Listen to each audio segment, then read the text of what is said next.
Welcome into another edition of the Real Ballz podcast. As always, guys, I am your host, Ryan Squires. Got an awesome show for you today. I'm really excited about it, actually, because I didn't have a show on Monday because I was filming over the weekend for the taped parts of the shows.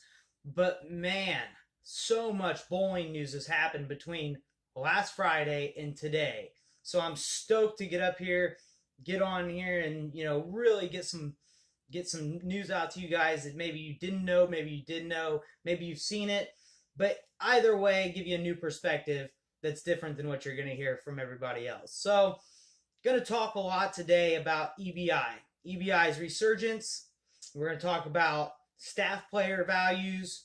Going to do some congratulations. Going to talk about some pro shop stuff. So, got a whole lot to cover. But first off, I want to start by congratulating Kyle Troop, second place at the AMF World Cup, and of course Shannon O'Keefe, who took home the gold at the AMF World Cup. Congratulations to you guys. That's an awesome win and an awesome runner-up. You did great for Team USA. We all appreciate the way you represented us.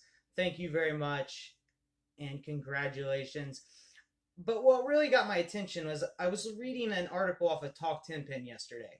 And that's the first place I saw this. Now, it's appeared in other places since then, but Talk 10 Pin posted an article that basically broke down that the World Bowling Tour is no longer going to award PBA titles for wins. Now, if you remember back, I want to say it was Thailand, because Liz won in Korea, but it was Thailand, and Danielle McEwen won. But she had accepted the handicap because in those events they give like 9 pins a handicap a game.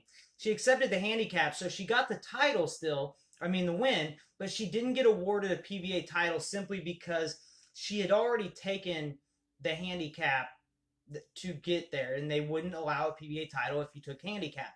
Well, that was a little bit of a difference there. They argued a bit about that, but they announced that they're not going to be awarding PBA titles and not going to be working with the PBA anymore. So the World Bowling Tour and the PBA are no longer working together. If you go out and you win a World Bowling Tour event, you can still bowl in them, but you're not going to get a PBA title for you. It's not going to count towards your Hall of Fame resume. It's not going to count as your first title.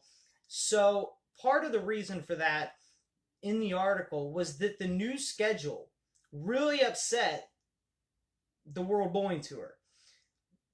We've talked about the new schedule a couple times on this show, and that new schedule is huge. It's huge to the bowling industry. It's huge to bowling. It's huge to the tour simply because of the fact that it actually creates a real season. It makes bowling a real event, a real season, versus breaking it up the way it was. And it's a big deal. It's part of the deal with Fox, and it's great for the players. But the World Bowling Tour was upset because it was right in the middle. They put their World Series right in the middle of the Brunswick Euro Challenge. Now, the Brunswick Euro Challenge, most people compete in. If you are a pro bowler, that's a big event over there. And I understand why the World Bowling Tour would be upset, but man, I'll tell you what, having the PBA have an actual schedule, an actual season, that's a big deal. It really is. And in my mind, whether or not you get a World Bowling Tour title and it counts for PBA or not, it sucks, I guess, if you're trying to, win one to get in the Hall of Fame or to get your first title. But I got to tell you, the schedule is so much more important. The schedule, the way it is so much more important simply because having the ability to tell people when you're going to be on X amount from this date to this date is pivotal in television consistency. So it's a big deal, but the World Bowling Tour, I guess you're just going to have to probably get over it. They're still going to, the players are still going to bowl the events that they can, but the reason they started bowling those World Bowling Tour events for the most part was because there weren't enough events over here. But if there's enough events over here, they're not going to go bowl World Bowling Tour events if they can bowl multiple PBA events here. Saw something the other day, caught my attention. And I've seen some pro shops get upset about this, and I've seen some pro shops that commend it. I personally this is just my opinion. I commend it. I think it's a great idea, and I don't know why more pro shops don't do it. I saw that Best Bowling is having their warehouse sale.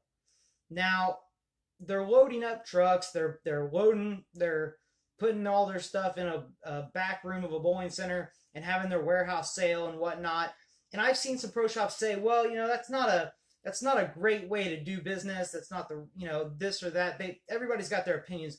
But I got to tell you, I don't know why more people don't do this, because if you contacted your distributor, I'll bet you anything they would allow you to get some of that equipment on consignment and put it in there for a warehouse sale. I don't know why more people don't say, hey, what kind of deals can we work out? Let me, because there's always more there. If your distributor says, this is what we're going to price it at, or even if you're buying direct, this is what we're going to price it at, and you say, nope, that's not going to work.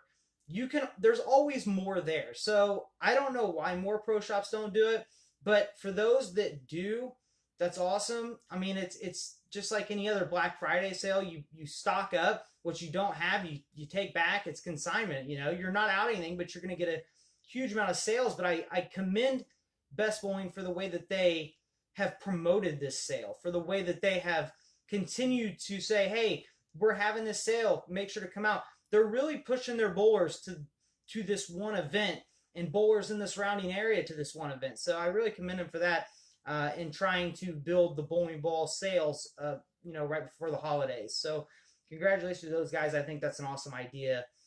But I wanted to discuss the upcoming development of the Ballz Bowling Network that I've put together. It's getting all put together. I've got new shows rolling out that it's going to be probably the first of the year when those come out. I've got shows for Battle of the Balls where we're going to be, comparing multiple bowling ball lines against each other to see what actually is a better ball on a better condition for a better bowler. It's not just going to be a ball review. It's actually going to be